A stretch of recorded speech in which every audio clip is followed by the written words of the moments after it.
आपने महाभारत में अर्जुन के चक्र के बारे में तो जरूर सुना होगा, लेकिन क्या आप जानते हैं ये चक्र आज भी मौजूद है? हिमाचल प्रदेश के हमीरपुर जिले के 16 सिंगी धार के नीचे बसा राजनौंड गांव एक ऐतिहासिक स्थल के नाम से मशहूर है। यहाँ पर पांडव अज्ञातवास के दौरान यहाँ रुके थे। इसी समय अर्जुन ने यहाँ पर चक्रव्यूह का ज्ञान प्राप्त करने पर उसे पत्थर पर उकेरा, जो आज भी मौजूद है। इस चक्रव्यूह को ध्यान से देखा जाए तो इसमें अंदर जाने का रास्ता तो साफ दिखाई देता है, लेकिन बाहर जाने का रास्ते का पता नहीं चलता। इस जगह को पिपलू किले के नाम से जाना जाता है, जो आज भी मौजूद है। व्यास गुफा। व्यास गुफा उत्तराखंड के चमोली जिले के माणा गांव में स्थित है। यह सरस्वती नदी के तट पर स्थित एक प्राचीन गुफा है। बता दे कि माणा भारत तिब्बत सीमा पर स्थित भारत का आखिरी गांव है। ऐसा माना जाता है कि व्यास ने भगवान गणेश की मदद से यहाँ महाभारत की रचना की थी। यहाँ व्यास की मूर्ति है, पास में ही गणेश गुफा भी है। माणा वह जगह है जहां से होकर पांडव स्वर्गारोहिणी तक गए थे। व्यास गुफा बद्रीनाथ से 5.5 किलोमीटर दूर माणा गांव में है। द्वारका। भगवान श्री कृष्ण द्वारका के राजा थे और महाभारत में इस बात की जानकारी मिलती है कि यह मगरी जलमग्न हो गई थी।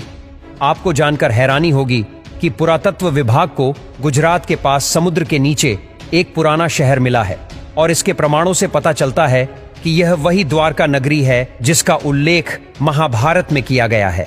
हर वैज्ञानिकों को इस नगरी का मिलन इस बात का जीता जागता सबूत है कि महाभारत सच में हुई थी और यह कोई मनगढ़ंत कहानी नहीं है। कुरुक्षेत्र। हम सभी जानते हैं कि महाभारत का युद्ध कुरुक्षेत्र में हुआ था, जो आज भी हरियाणा राज्य में स्थित है। कहा जाता है कि उस समय तबाही ला देने वाले युद्ध में बहे खून की वजह से वहां की धरती लाल हो गई थी। पुरातात्विक विशेषज्ञ ने माना है कि महाभारत घटना सच में घटी थी, क्योंकि उस जगह पर लोहे से बने तीरों और भालों को जमीन में गड्ढा पाया गया है, जिनकी जांच करने पर उन्हें 2800 ईसा पूर्व का माना गया है, जो कि लगभग महाभारत के समय काल के ही बने हुए हैं। मुचकुंद गुफा। यह गुफा धौलपुर राजस्थान में है। मथुरा पर जीत हासिल करने के बाद काल्यावन ने भगवान श्री कृष्ण का पीछा किया तो उन्होंने खुद को एक गुफा में छुपा लिया। उस गुफा में मुचकुंद सो रहे थे। उन पर कृष्ण ने अपना पीतांबर डाल दिया। कृष्ण का पीछा करते हुए काल्यावन भी उसी गुफा में आ पहुंचा। मुचकुंद को कृष्ण समझकर उसने उन्हें जगा दिया। जैसे ही मुचकुंद ने आंख खोला तो काल्यावन जलकर भस्म हो गया। मान्यताओं के मुताबिक महाभारत युद्ध की समाप्ति के बाद जब पांडव हिमालय की तरफ चले गए और कृष्ण गोलोक निवासी हो गए, तब कलयुग ने पहली बार यहां अपने पग रखे थे। अश्वत्थामा।